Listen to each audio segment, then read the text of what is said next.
Hemos invitado al doctor Gustavo Gutiérrez Tixe, que es miembro del Tribunal Constitucional, para comprender los alcances del voto singular que él ha emitido en un auto conocido esta semana, que tiene consecuencias directas sobre la situación de la ex fiscal de la Nación, Delia Espinosa. El magistrado Gutiérrez ha votado, como repito, un voto singular respecto de dos temas diferentes. Uno es una medida planteada por el Instituto de Defensa Legal, IDL, respecto del voto de una ley, y el otro es el amparo que había obtenido la fiscal Delia Espinosa y que ha sido naturalmente cuestionado por la Junta Nacional de Justicia, que había decidido sancionarla durante 6 meses. Doctor Gutiérrez Tixe, muy buenas noches. Muy buenas noches. Hablemos primero, porque es más sencillo, sobre el tema planteado por el IDL. ¿Qué es lo que el IDL sostenía y qué ha votado usted respecto de eso? Bueno, en realidad ese tema ya nos hemos pronunciado en la sentencia de Poder Judicial versus Congreso, en el sentido de que hay actos que son propiamente materia exclusiva de los poderes públicos que no pueden ser cuestionados, como puede ser la designación de un órgano como con la Junta Nacional de Justicia, que lo forma una comisión especial que la Constitución asigna. Por lo tanto, no hay ahí una materia, no hay una litis, no ha de depender de un derecho fundamental y, por tanto, todos hemos votado, me parece que la mayoría, a excepción de un voto, me parece, en el sentido de que no es una materia justiciable, por tanto, no es amparada dicha pretensión. De acuerdo, quedó entonces fuera de lo viable jurídicamente. Sí. Es que es una cuestión que al final de cuentas obedece más a un diseño. La Constitución establece diseños de cómo se organiza el poder del Estado.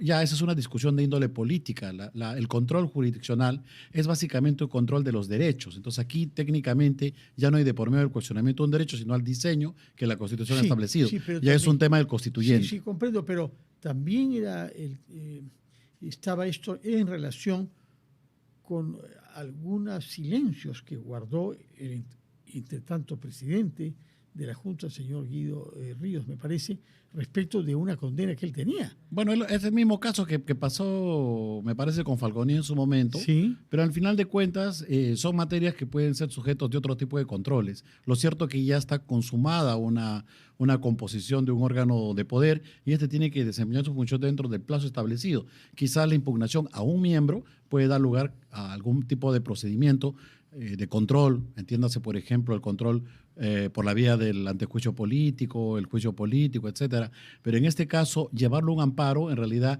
ya el tribunal ha definido hace el año 2002 que no es materia de competencia del Poder Judicial, ni tampoco puede estar sujeto al empleo del uso del amparo. Muy bien, entonces quedó aclarada su posición frente al amparo. Desde el Pleno, porque esto se ha sido por mayoría. Me parece que es 6-1. Sí, sí. De acuerdo, en todo caso yo he leído con detenimiento, porque usted venía todo lo que ha escrito usted. No he leído todo el documento, pero ya el suyo son 19 páginas densas, densas. Y noté que usted tomaba posición en ese sentido. El otro tema es mucho más complicado y más grave al mismo tiempo, porque durante meses hemos tenido un ir y venir en torno a la fiscal suprema Delia Espinosa. Y dos procesos en paralelo, porque había el que se presentó ante ustedes y el del Congreso, que terminó de una manera muy extraña, inhabilitándola por 10 años por hechos que ella dice no haber cometido, y no se aplicó la misma medida a sus 3 compañeros, respecto a los cuales no se alcanzó los votos. Pero naturalmente ese es un tema que no le concierne a usted, porque es un proceso parlamentario, pero hago notar que ha discurrido de manera paralela a lo suyo. ¿Cuál ha sido el sentido de su voto respecto de Delia Espinosa? Bueno, en realidad es un caso, sí, que ya el tribunal en la sentencia, repito, que le estoy señalando, el año 2002, señaló que, por ejemplo, hay actos del poder político del Congreso que sí pueden ser sujetos de control a través del amparo. Por ejemplo, el tema de la infracción constitucional, el hecho de la inhabilitación por 10 años. Es una cuestión donde es perfectamente viable la interposición de un mecanismo de tutela que eventualmente, me imagino, la señora o su defensa seguramente la estarán estudiando si es que van a plantearlo o no. Ahora, se han pronunciado ustedes, y usted en particular, respecto de una medida cautelar. Esa es no otra se han cosa. pronunciado sobre el fondo todavía. No, en el caso del competencial, lo que ha planteado aquí la Junta Nacional de Justicia es una demanda competencial, señalando que el Poder Judicial está invadiendo sus competencias al asumir a priori, es decir, sin que haya sido todavía resuelto por la Junta el tema de fondo, haya tomado la decisión a través de un amparo de conceder una cautelar a la señora Delia Espinosa para poder reponerla en el cargo de fiscal de la Nación. Entonces esto ha generado una controversia muy, muy grande, muy polémica, ha habido mucha discusión en el Tribunal Constitucional. Finalmente hay una mayoría de 4 votos que ha considerado que la decisión del Poder Judicial es una decisión apresurada, es una decisión que no debió tomarse en este estadio, porque por medio todavía se está sustanciando un procedimiento de la Junta Nacional de Justicia que no ha finalizado. Y ese es un argumento que usted Ese es el argumento de la mayoría.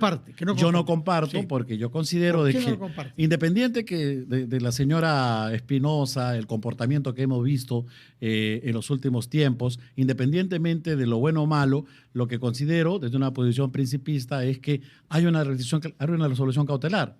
Hay una medida cautelar y es legítimamente expresada porque lo que la señora está alegando es la violación de sus derechos fundamentales. Es decir, ¿se puede controlar una medida cuando hay una afectación de derechos fundamentales? Sí, sí se puede. Entonces, cuando hay una medida cautelar que probablemente sea un exceso, todavía es una medida que puede estar sujeto a una apelación, no hay una decisión resuelta por el Poder Judicial. Lo que considero es que el Tribunal Constitucional no puede, a través de un proceso competencial, tomar una decisión sobre esa cautelar porque es provisoria.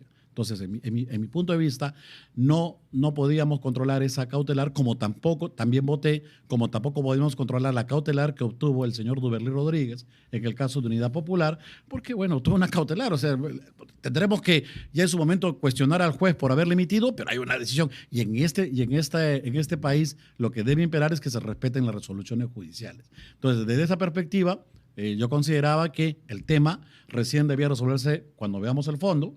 Cuando veamos el fondo de la pretensión, cuando discutamos si es que acá hay una invasión de competencias o no, ahí determinemos cuáles son los actos sujetos a control de la Junta Nacional de Justicia por el Poder Judicial y cuáles no son objetos de ese control. Pero ese era otro estadio. Mientras ustedes harían eso, ella quedaría excluida.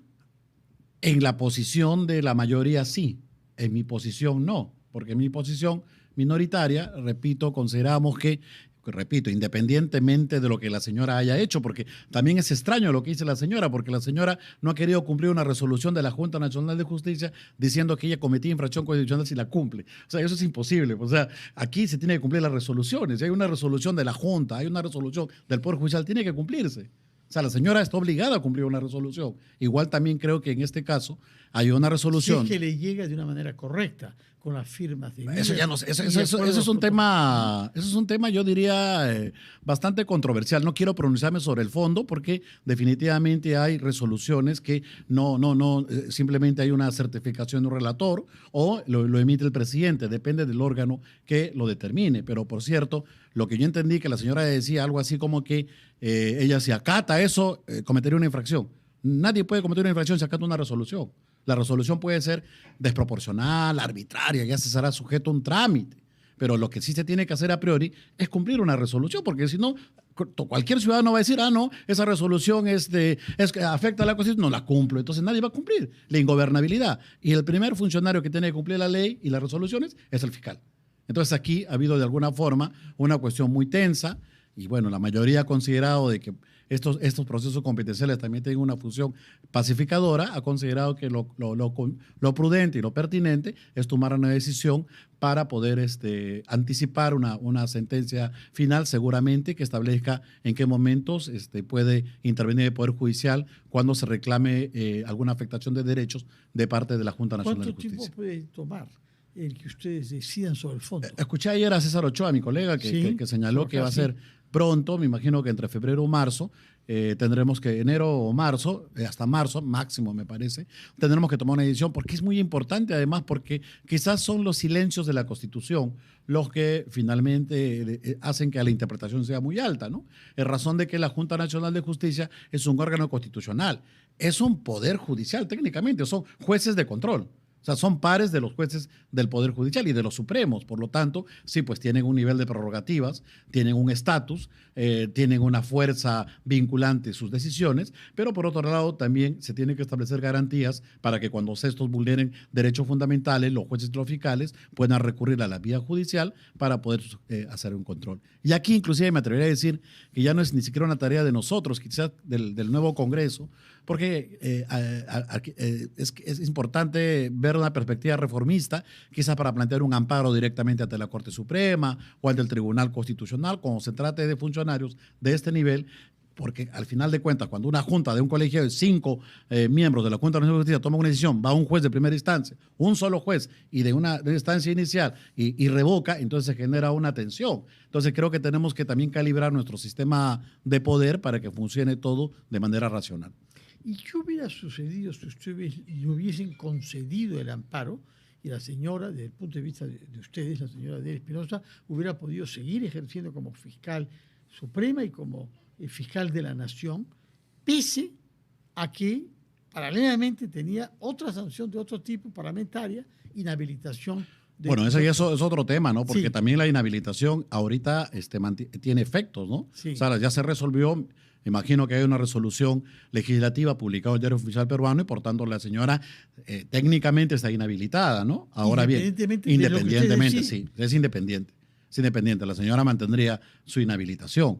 Ahora, eso también está sujeto a control porque ya el Tribunal Constitucional lo ha dicho, ¿no?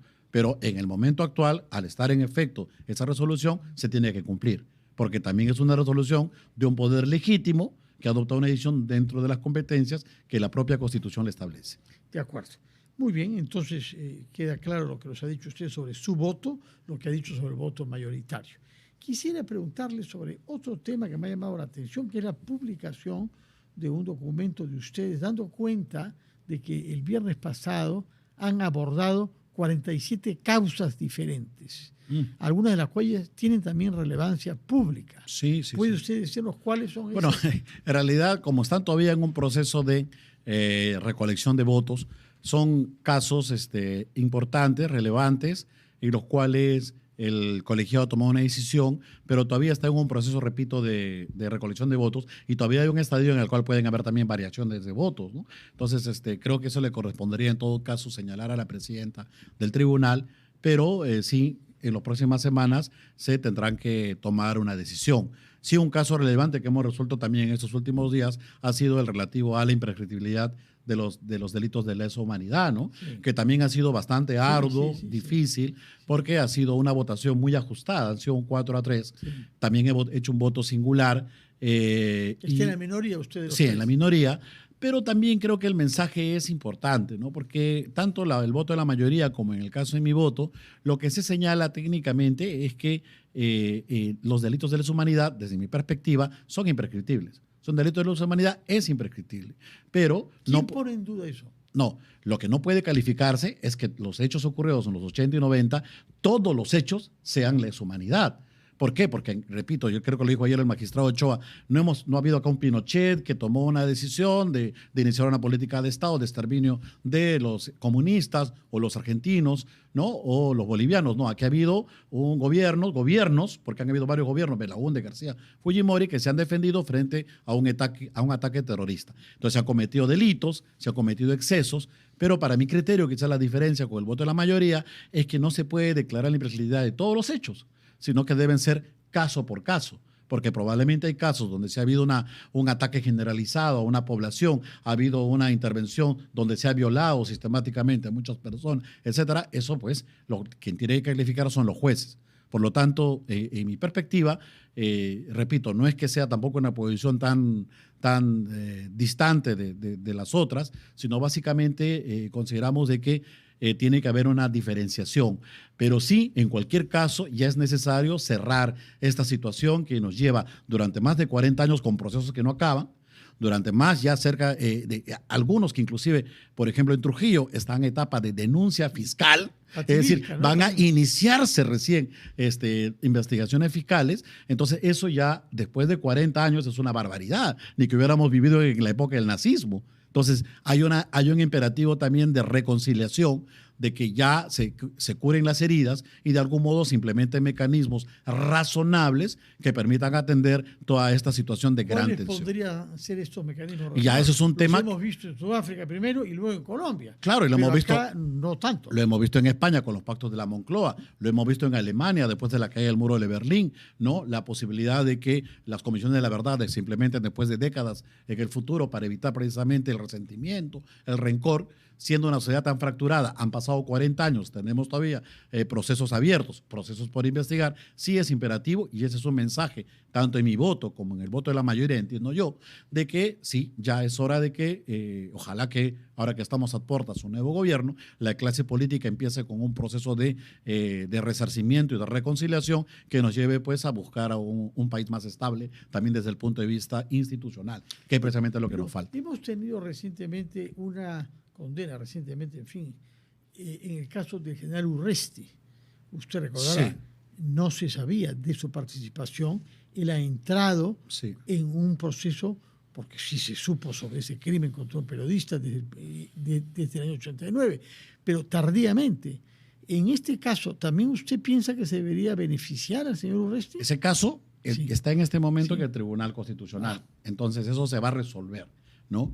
¿Bajo qué argumentos ha sido presentado ante todo como se va a resolver, entonces tú sabes, Fernando, que de algún modo no puedo ahí emitir un pronunciamiento, pero lo cierto es que también hay un hecho ligado a una intervención militar donde se les indica cómo haber sido el artífice de un hecho de asesinato de un periodista y por tanto el Poder Judicial lo ha condenado, ¿no? En el caso del Tribunal Constitucional se va a pronunciar sobre la motivación de la resolución judicial que emitió el Poder Judicial, pero no tiene nada que ver en todo caso con el tema de la prescripción. No. Ese es un asunto que deberá correr por cuerda separada y seguramente en su momento su defensa lo evaluará. No sé si es un tema que le aplica la prescripción, porque también en el caso de la sentencia de mayoría, lo que establece es que se apliquen las reglas del Código Procesal Penal y el Código de Procedimientos Penales para que se compute si es que hay prescripción en determinados casos o no.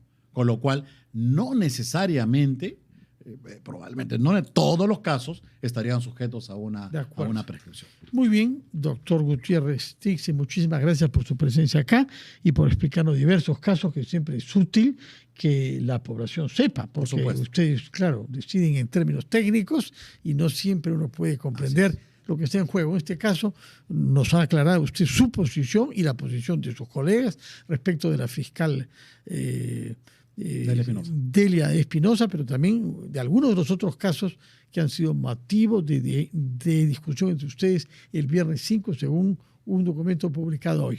Muchas gracias y muy buenas noches, doctor Gutiérrez Tixe. Vamos a hacer una pausa y hablaremos después sobre economía con el señor Hugo Perea, economista jefe del BBVA. Primero una pausa.